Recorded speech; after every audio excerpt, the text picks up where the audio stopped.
Hello guys, sa mga bago pa lang kay Popo na hindi pa marunong mag-withdraw or nalilito pa na mag-withdraw dito kay Popo guys. Etong video na to para po to sa inyo, kaya panoorin nyo po ito, okay? Let's go, let's watch this video, okay? So, ganito lang po ang mag-withdraw dito kay Popo.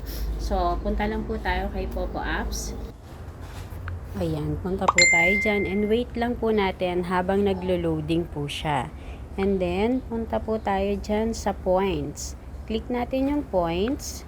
At pag lumabas po yung points, ayan, makikita nyo po yung points to withdraw nyo. Click nyo lang po yung withdraw now. Punta po tayo, click natin yung sa may USDT. Click lang po natin, palitan po natin ng account info natin. So, kung GCash. So, sa GCash ko po inilagay. So, i-click nyo lang po yung name nyo and yung last name nyo. Pero, make it sure po na yung account number nyo ay tama. Kasi, dun po siya magbe-base. So, ayan po yung i-withdraw natin. So, ayan, napalitan ko na po yung GCash. Yung kaninang dollar, ginawa ko po siyang GCash. So, ayan po, 80.95 yung to withdraw natin. And, i-confirm lang po natin kung tama po yung ating nailagay na account number. Kung okay naman, click confirm. So, ilalagay lang po natin kung i-withdraw mo po siya lahat, $0 po para po ma-withdraw mo siya lahat. So, lagay natin $0 and yan, confirm lang po natin kung yung withdrawn amount po natin. After po natin ma-confirm, hihingi po siya ng passcode. So, enter nyo lang po yung passcode nyo. And, ayan na po. Balik po tayo sa withdrawal. Sa withdraw now. I-click nyo po ulit yung withdraw now. Ayan. And then, ayan na po. Na-withdraw na po natin. And, maghihintay lang po tayo ng message na ito ay pumasok na sa account natin or nag-withdraw ka ng ganitong amount. Ayan po, yung 80 po natin is naging 76.9 na lang kasi meron pong paltas si Popo.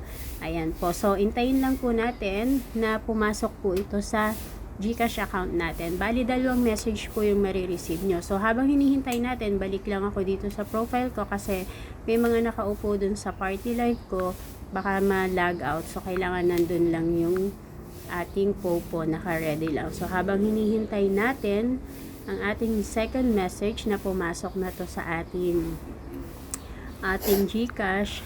Ayan po yung laman ng GCash ko bago ako mag-withdraw. 361.30.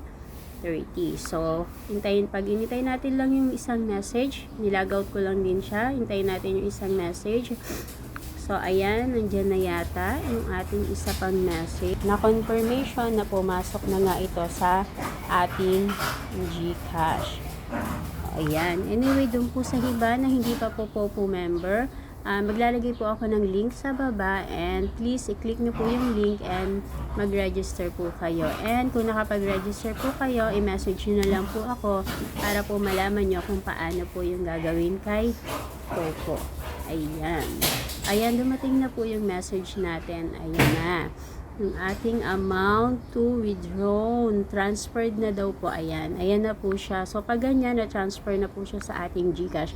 So, 4,152 po ang aking na-withdraw dito kay Popo.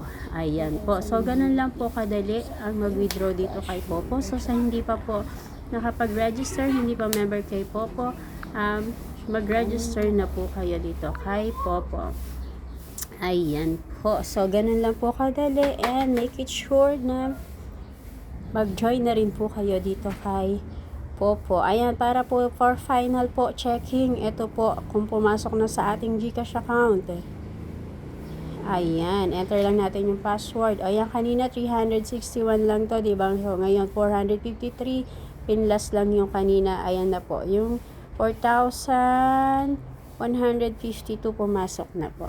O ayan guys, ganun lang po kadali ang mag-withdraw dito kay Popo. So ano pang hinihintay nyo? Sa hindi pa po nakakapag-register, mag-register na po kayo. PM nyo lang po ako, click nyo lang po yung link nyan sa baba para maging Popo user na din po kayo and maka-withdraw po kayo ng kagaya ng na-withdraw namin or na-experience namin dito kay Popo. Have a nice Popo day to all of you.